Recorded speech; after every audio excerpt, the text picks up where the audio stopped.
Primary market में इस वक्त आईपीओ की रौनक ही रौनक है। आए दिन कोई न कोई आईपीओ मार्केट में दस्तक दे रहे हैं। निवेशकों के लिए भी कमाई के ढेरों नए मौके हैं। टाटा कैपिटल और एलजी इलेक्ट्रॉनिक्स का शोर अब तक थमा ही नहीं था कि अब एक और आईपीओ की हलचल तेज हो गई है। नाम है लेंसकार्ट, जिसके आने से पहले ही चारों ओर इस मेगा आईपीओ की बातें शुरू होने लगी है। तो क्या है आईपीओ साइज, प्राइस बैंड, इन सब पर बात करेंगे आज की इस वीडियो में। भारत की सबसे बड़ी आईवेयर रिटेल चेन लेंसकार्ट अब स्टॉक मार्केट में बड़ा धमाका करने जा रही है। कंपनी जल्द ही लेकर आ रही है 8,000 करोड़ रुपए का मेगा आईपीओ, जो इस साल का चौथा सबसे बड़ा इशू होगा।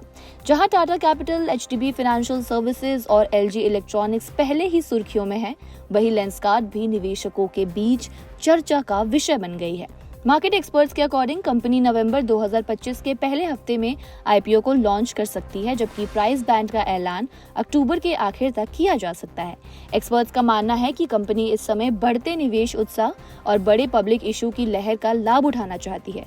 और इतना ही नहीं, ग्रो भी करीब 7,000 करोड़ के आईपीओ के साथ मैदान में उतरने वाली है। यानी आने वाला नवंबर भारतीय बाजार के लिए आईपीओ सीजन का सबसे खास महीना साबित हो सकता है।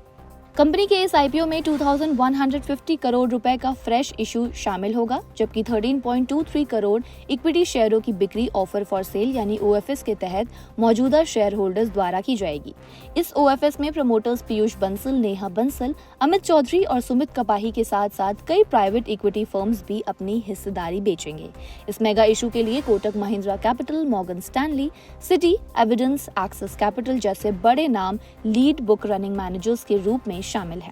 लेंसकार्ट के फाइनेंशियल कंडीशन की बात करें तो वित्त वर्ष 2025 में लेंसकार्ट ने 297 करोड़ रुपए का नेट प्रॉफिट दर्ज किया, जबकि पिछले साल यानी FY24 में कंपनी को 10 करोड़ रुपए का घाटा हुआ था।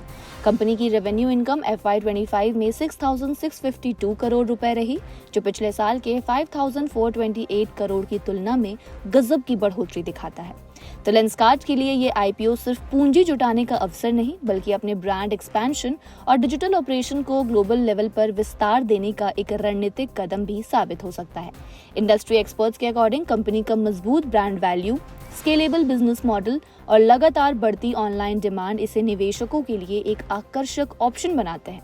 तो आखिर लेंसकार्ट का ये बड़ा कदम निवेशकों के लिए कितना फायदेमंद होगा? ये आईपीओ कितना सब्सक्राइब होगा और निवेशकों की कितनी कमाई कराएगा? ये सब तो आने वाला वक्त ही बताएगा।